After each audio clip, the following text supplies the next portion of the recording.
경기 침체인데 어떻게 금리가 올라가요? 공급이 더 많이 줄면 상식적으로는 이해 안 가는 저런 일들이 벌어졌었다라는 거죠. 그러면 지금 경제는 뭐 예전역에 침체 간 것처럼 뉴스도 안 좋고 주식도 안 좋고 이런데 유가는 어떻게 계속 90불이죠? 공급이 계속해서 힘을 발휘하고 있으니까 이게 영원할 거라고 생각하진 않습니다. 근데 계속해서 저 얄미우게 감산을 하고 전쟁을 지속하는 게 먹히네요. 이미 소비자들도 판단을 한 거예요. 물가가 쉽게 내려가지 않는다라는 걸. 그러면 우리는 내년에 금리는 하락할 겁니다. 연준은 피봇할 수밖에 없을 겁니다. 저도 그렇게 생각해요. 그렇게 생각하는데 정말 그런가? 시장이 거기에 대해서 너무 기대감만 가지고 앞서가고 있다라고 한다면 좀 속도를 조절하는 것, 주식에 돈을 더 넣는 속도를 조절을 해야 할 것이다라는 게 제가 오늘 아침에 드릴 수 있는 이야기인 것 같습니다.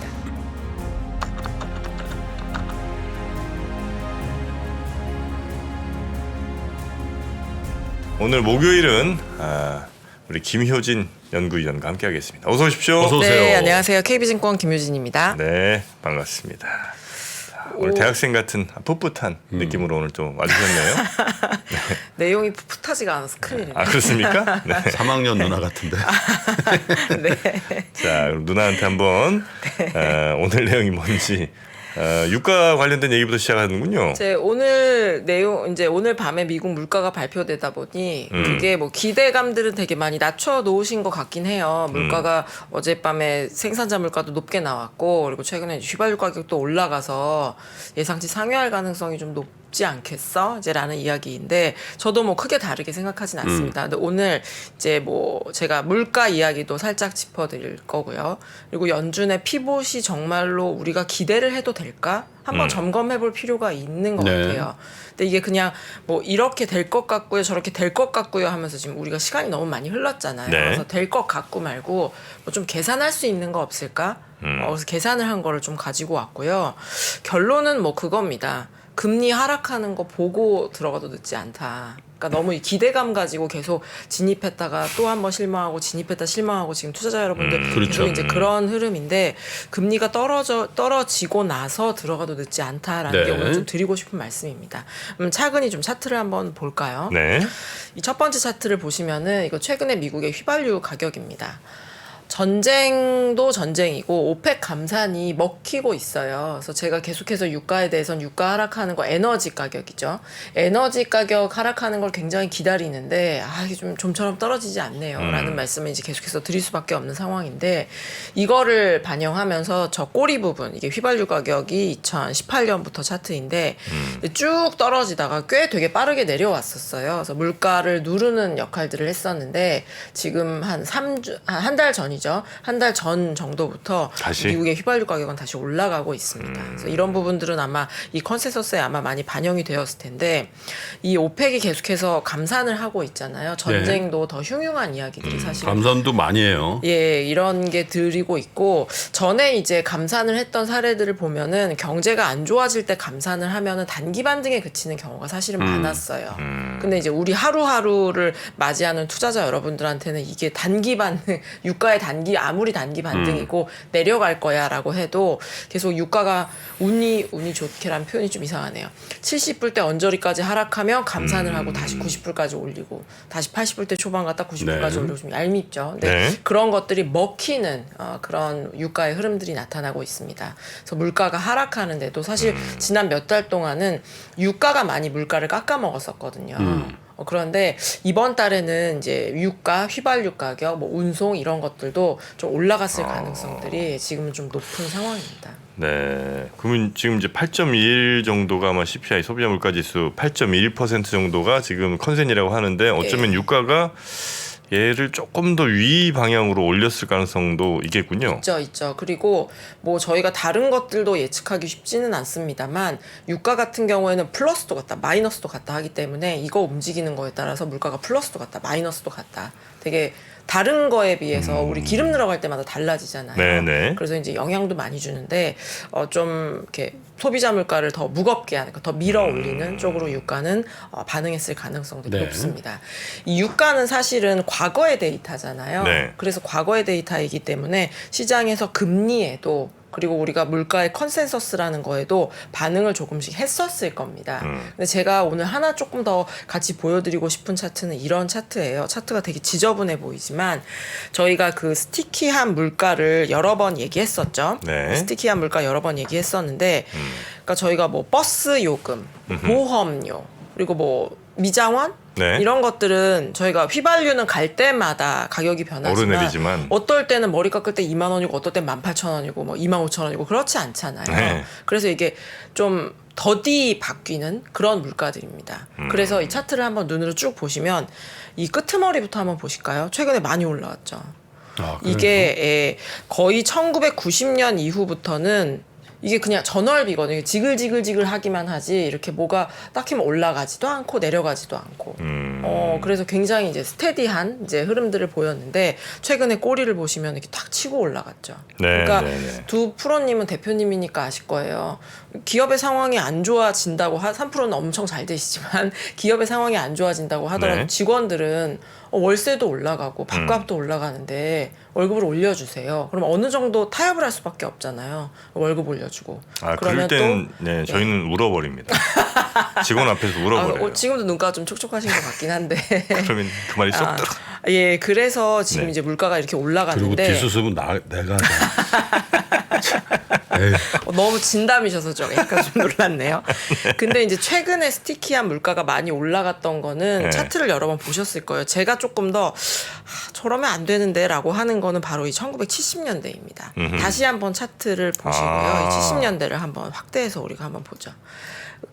저게 회색으로 칠해진 게 뭐냐면 경기 침체가 시작을 했다라는 네. 거예요. 이렇게 보시면 떨어는 져요. 경기 침체라는 거는 수요가 정말로 이게 뭐 더디 늡니다가 아니라 수요가 줄어드는 걸 우리가 쉽게 얘기하면 경기 침체라고 하는 거잖아요.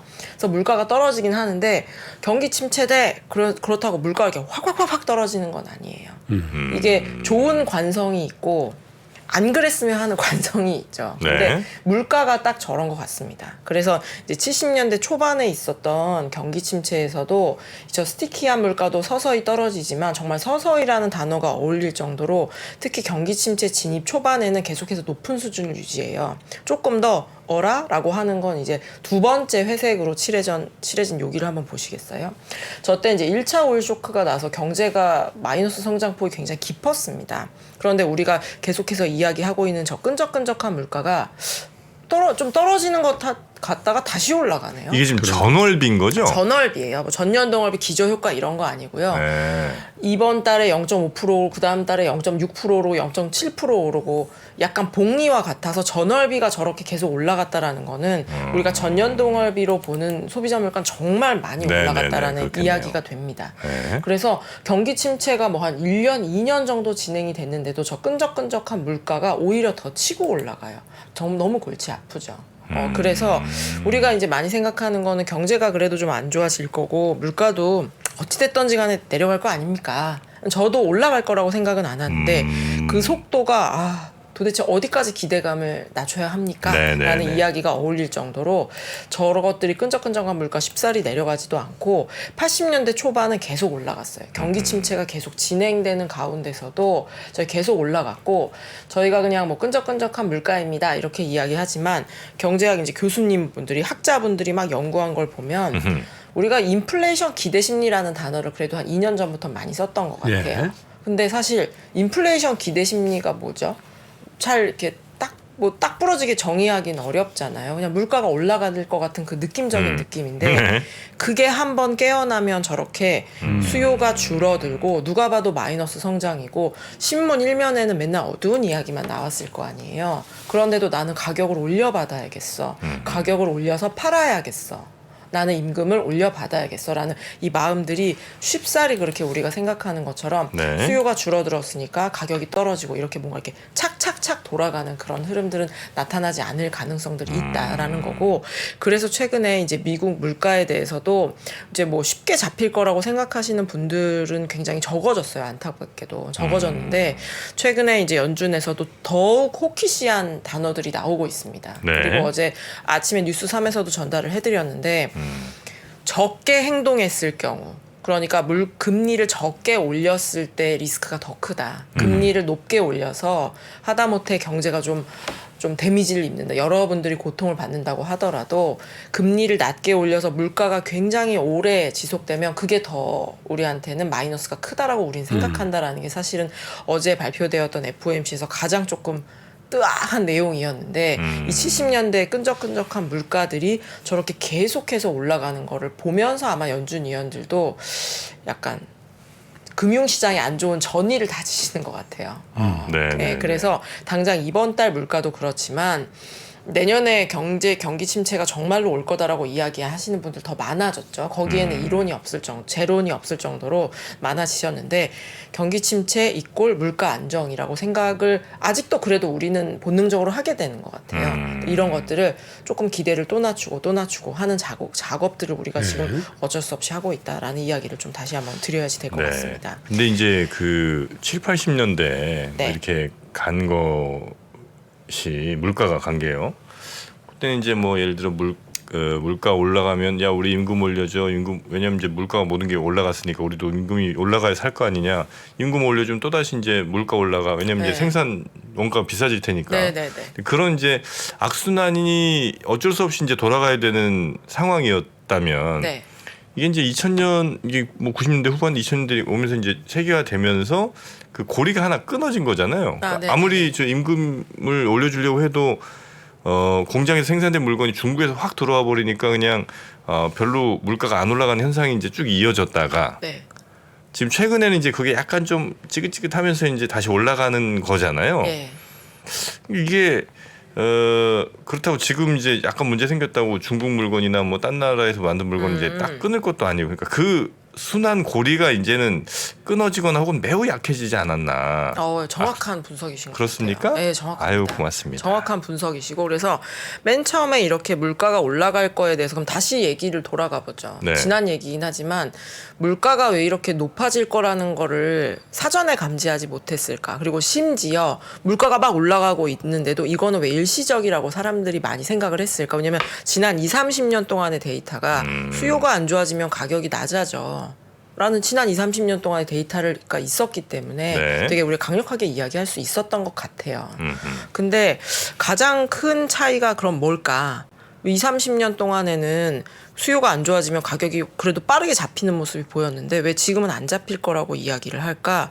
제가 볼 때는 여러 가지 차이가 있는데 가장 큰 거는 돈이 너무 단기간에 폭증을 했다는 게 되게 큰 차이인 것 같아요.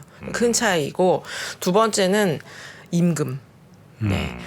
다른 것들, 그러니까 유가는 저희가 계속 휘발유 가격 예를 들어서 드리게 되는데 왔다 갔다 해요. 근데 임금은 임금 삭감돼 보신 경험이 있으신 분들도 있어서 동의는 안 하실 수 있겠지만 전체 임금을 다 모아서 경제에서 얼만큼 임금을 받나를 하나로 이렇게 나타내면 경제가 마이너스 성장을 가도 임금은 떨어지지 않아요. 못 올려줄 수는 있어요. 떨어지지 않아요. 우리가 이걸 하방 경직이 있다고 하거든요. 그래서 임금은 한 번 올려놓으면은 다시 깎을 수가 없기 때문에 이게 계속해서 다른 물건 가격에 영향을 주게 됩니다. 근데 지금 이미 임금이 올랐잖아요. 미국 임금도 올랐지만 한국의 임금도 사실 굉장히 수년 내에 굉장히 못 보던 수준으로 많이 올라갔어요. 많이 올라갔기 때문에 지금 물가가 이렇게 쉽사리 안 잡히고 이제 끈적끈적한 물가들이 안 좋은 관성을 받으면서 계속 올라가는 이제 그런 흐름들이 나타나고 있다. 좀 드려야 될 것 같습니다. 그래서 이제 오늘 밤에 발표될 이제 소비자 물가에 대해서는 예상치를 저희가 그런 대화 나누고 있는 거잖아요. 예상치를 많이 상회만 안 했으면 좋겠다. 이게 무슨 대화입니까?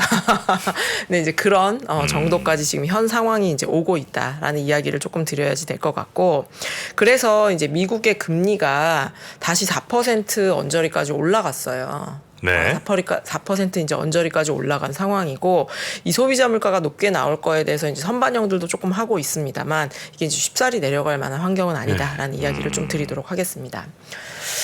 지금부터는 제가 말을 조금 느리게 할게요. 어려워요. 식이 막 나오네요.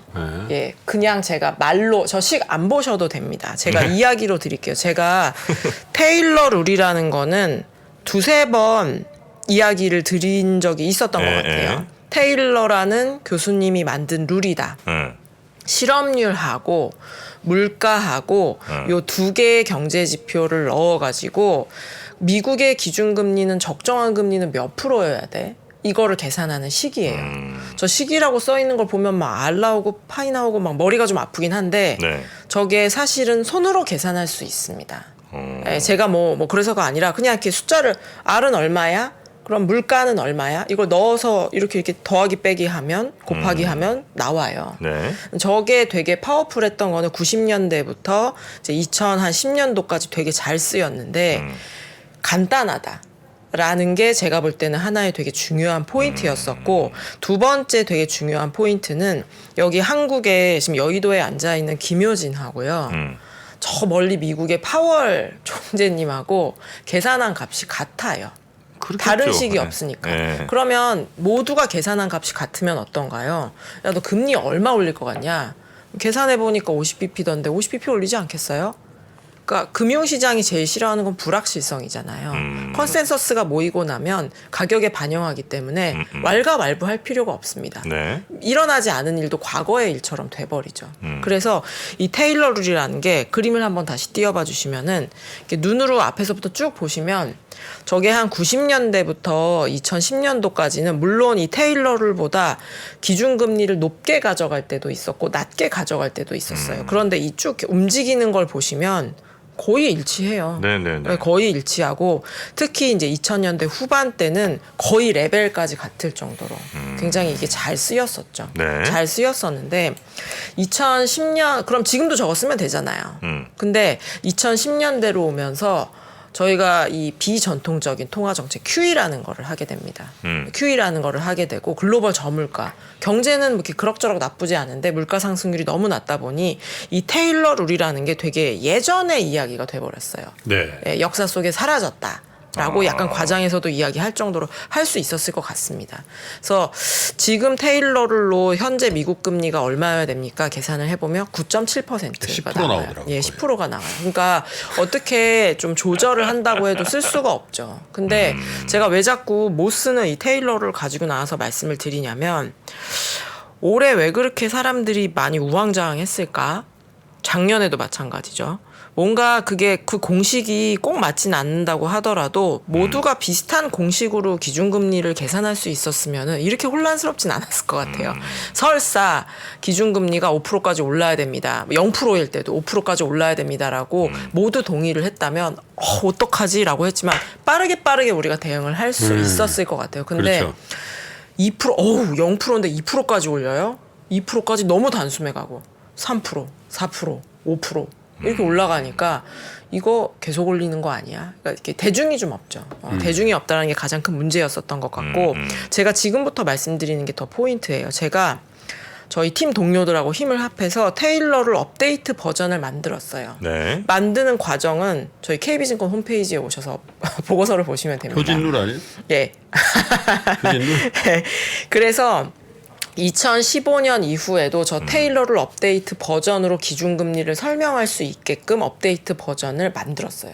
저 만들면 사실 2018년, 19년도에 기준금리 막 거의 3%까지 올릴 때 너무 빠른 거 아니야? 너무 많이 올리는 거 아니야? 라는 이야기도 나왔었고 인슈어런스 컷을 할 때도 이게 인슈어런스 컷이 무슨 말이야? 라고 하는데 이게 너무 이렇게 납작해서 잘 안 보이시죠? 이 포인트는 저 남색 선하고 하늘색 선하고 붙어 있다라는 게 포인트입니다. 그러니까 저 테일러를 업데이트 버전으로 계산한 값대로 연준은 실제로 움직였다라는 거예요. 2015년 이후에도. 그러니까 테일러를 더 이상 안 쓴 게 아니고 자기네들이 조정을 해서 썼던 것 같아요. 제가 볼 때는. 네. 그리고 여기 이제 여의도에 앉아 있는 저도 저런 거를 떠듬떠듬 만들었는데 연준이 안 가지고 있을까요? 제가 볼 때 아닐 것 같거든요. 수만 가지 버전이 있을 거 아니에요. 네네. 그중에서 제일 잘 맞는 거가 무엇인지 고민을 하고 있겠죠. 그리고 뭐 저 유수의 미국의 대형 IB들이 저런 걸 안 가지고 있을까요? 저는 가지고 있을 것 같아요. 그렇겠죠. 네, 그래서 저 이제 곧 연간 전망들이 막 줄줄이 쏟아집니다. 뭐 식상한 내용들도 있고 획기적인 내용들도 있고 여러 가지가 있겠죠. 근데 이제 월가에서도 아마 자기네들이 계산한 저런 걸 이제 내보낼 거예요. 그러니까 우리는 지금까지는 미국의 기준금리 최종 올리게 되는 레벨은 뭐 4.5인 것 같습니다. 왜냐하면 지금까지 보고서는 이럴 수밖에 없었죠. 뭐 어떤 위원이 이렇게 블라드 총재가 위원이 이렇게 얘기를 했고요. 누구는 이렇게 얘기를 했고요. 우리가 경제를 이렇게 시뮬레이션 해보니 그 정도인 것 같습니다. 근데 별로 다르지 않은 근거를 가지고 계속해서 기준금리에 대해서는 3%까지 올릴 것 같습니다. 4%까지 올릴 것 같습니다. 막 변동을 했다라는 거죠. 근데 이제는 조금씩 계산을 할 수 있는 영역으로 들어간다라는 게 제가 볼 땐 되게 포인트인 것 같아요. 네. 그래서 그러면 금리가 막 획기적으로 낮아지냐? 그렇진 않습니다. 그렇진 않은데 이게 뭔가 내년으로 가면서부터는 혼란함이 그래도 좀 줄 것이다. 저는 이제 개인적으로는 기대를 하고 있고 이 그림이 어떻게 설명을 드릴까? 그냥 한마디로 말씀드릴게요.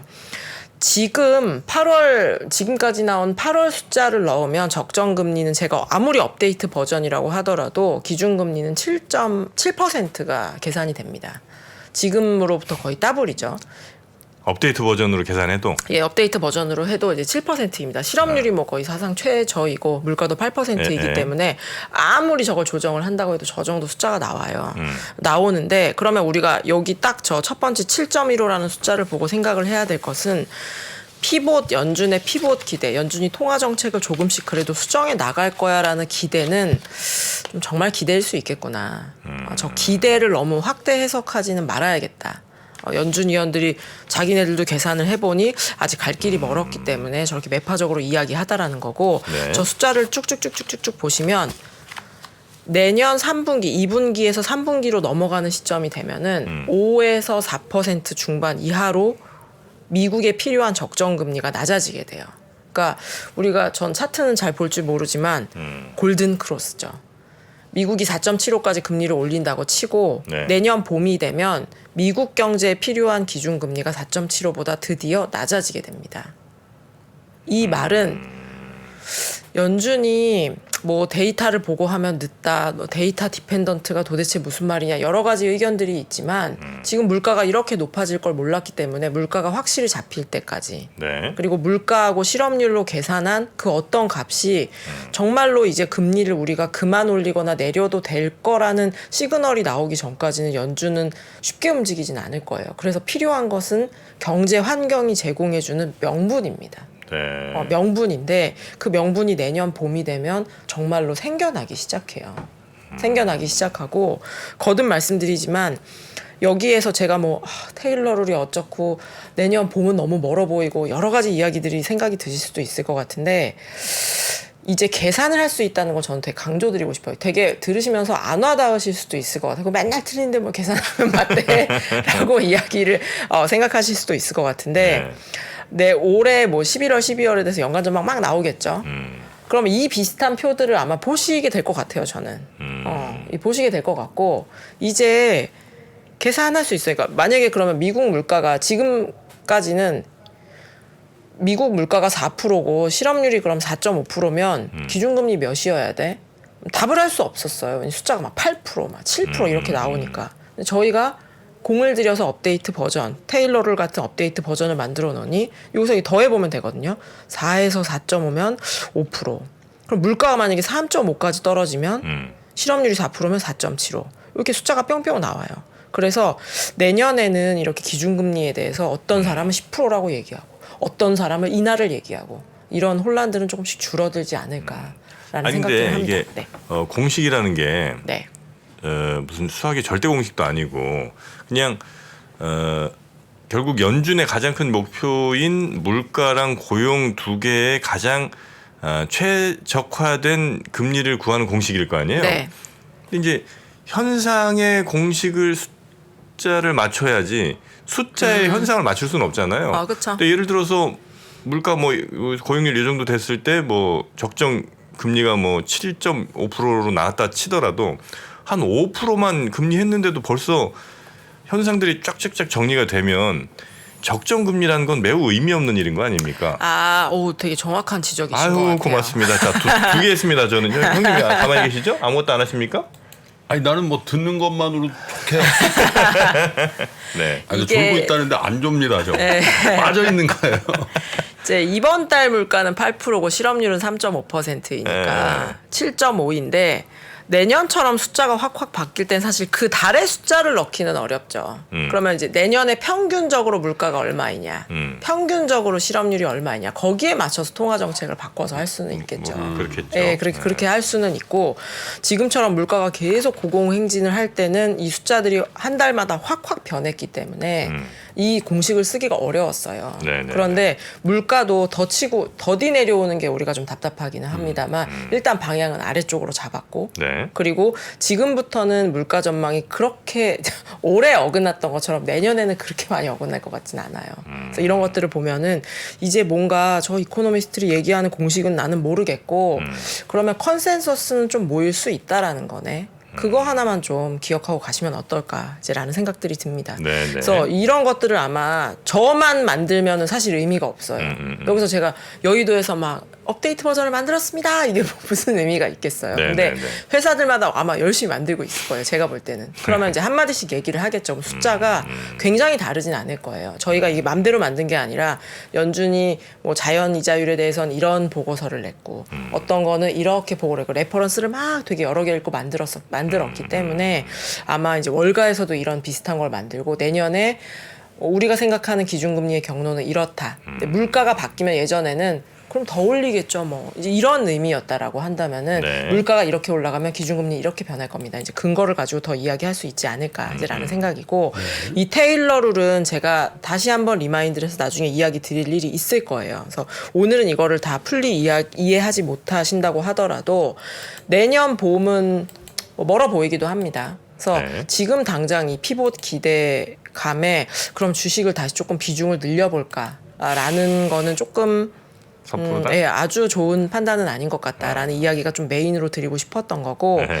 아까 저희가 스티키한 끈적끈적한 물가가 경기 침체가 시작된다고 하더라도 계속해서 올라가는 흐름들이 보였습니다. 그래서 이번 달에 물가가 예상치를 아주 크게 상회하지 않는다고 하더라도 네. 혹은 조금 하락해서 나온다고 하더라도 여기에 금융시장이 굉장히 실망하거나 굉장히 반색하면 그거는 하루일 가능성이 제가 볼 땐 있어요.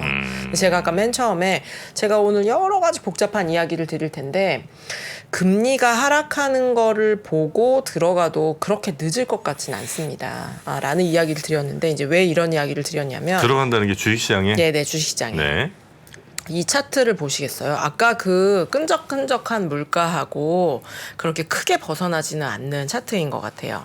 이 보고 계시는 차트는 1970년, 그러니까 쭉 미국의 10년물 금리입니다. 10년물 금리인데 저 회색으로 칠해놓은 곳들이 경기 침체에 갔던 곳들이거든요. 네. 근데 저희가 그럼 뒤에부터 볼까요?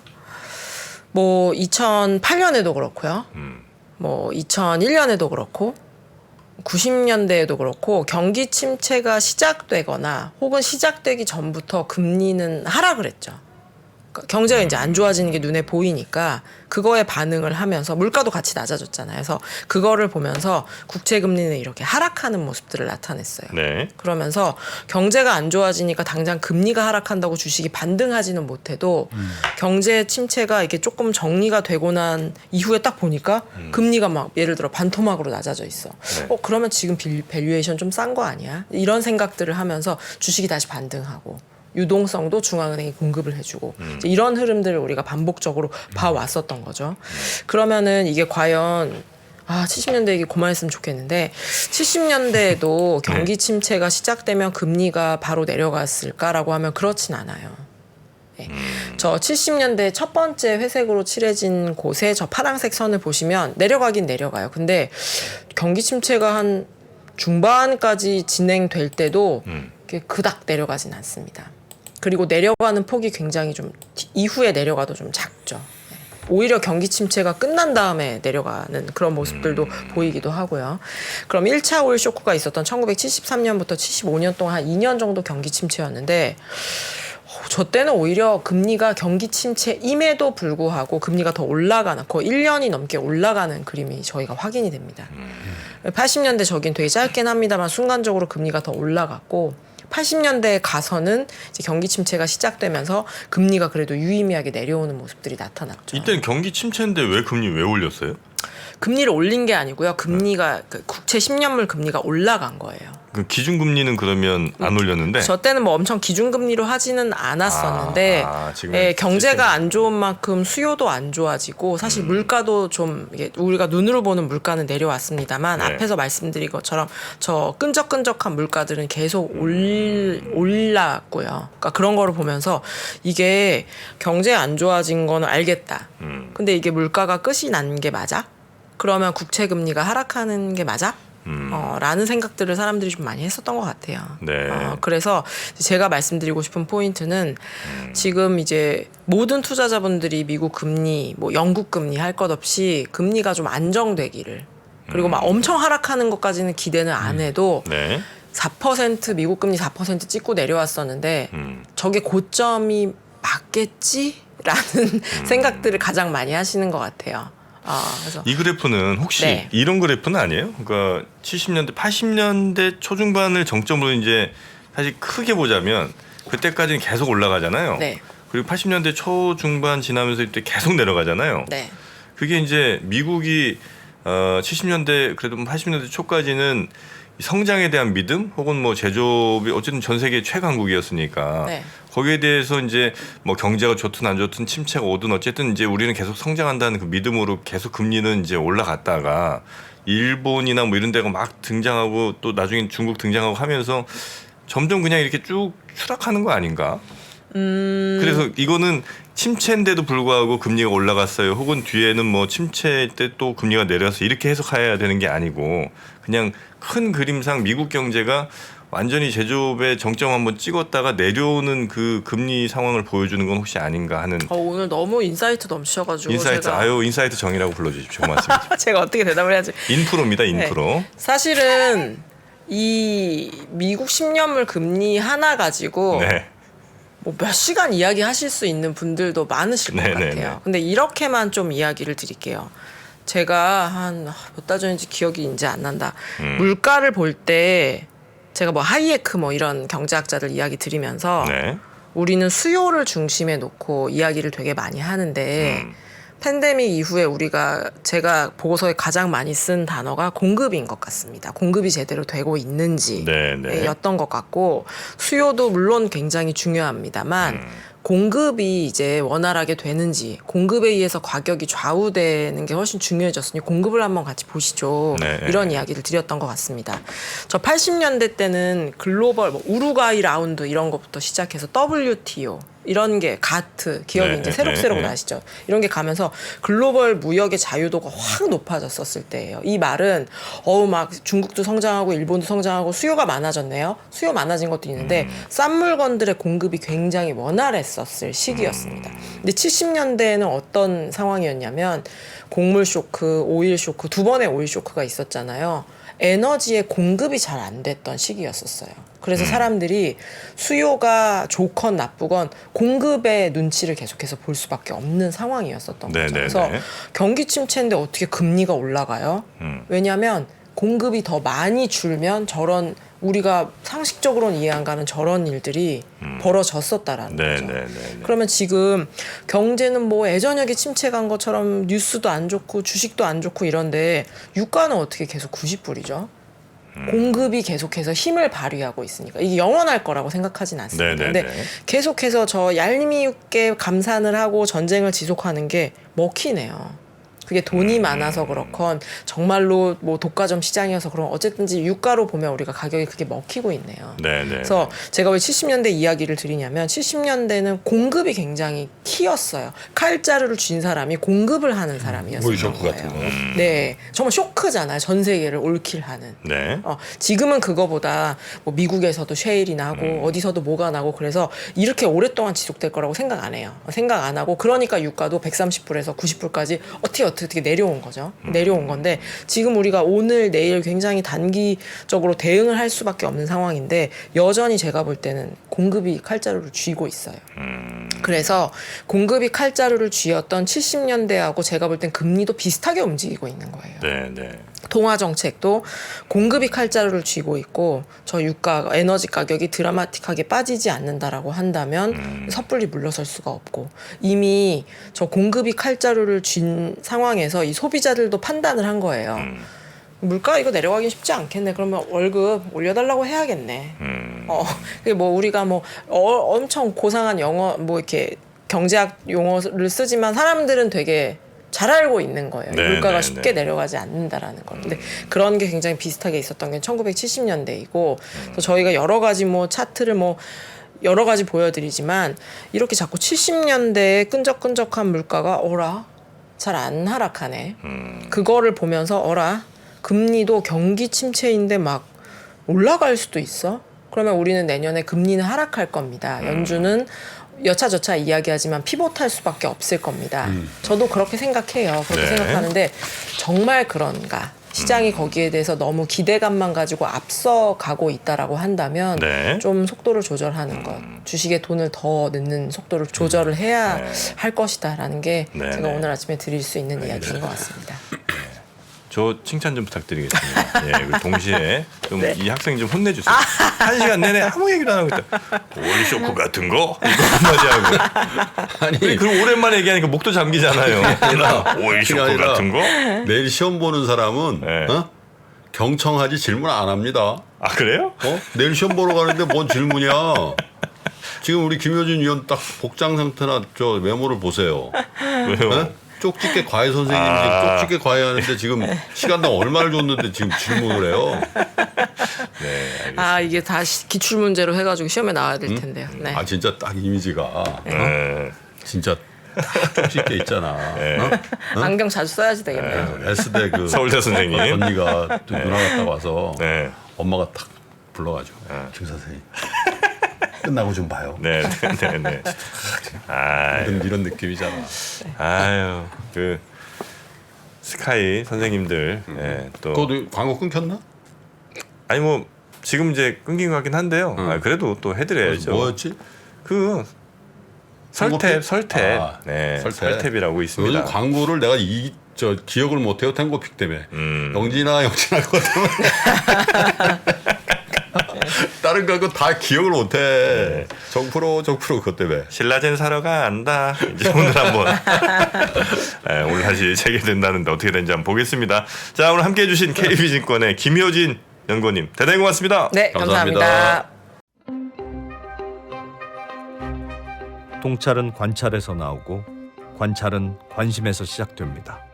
당신의 관심이 통찰로 이어지는 곳. 세상의 모든 지식 언더스탠딩.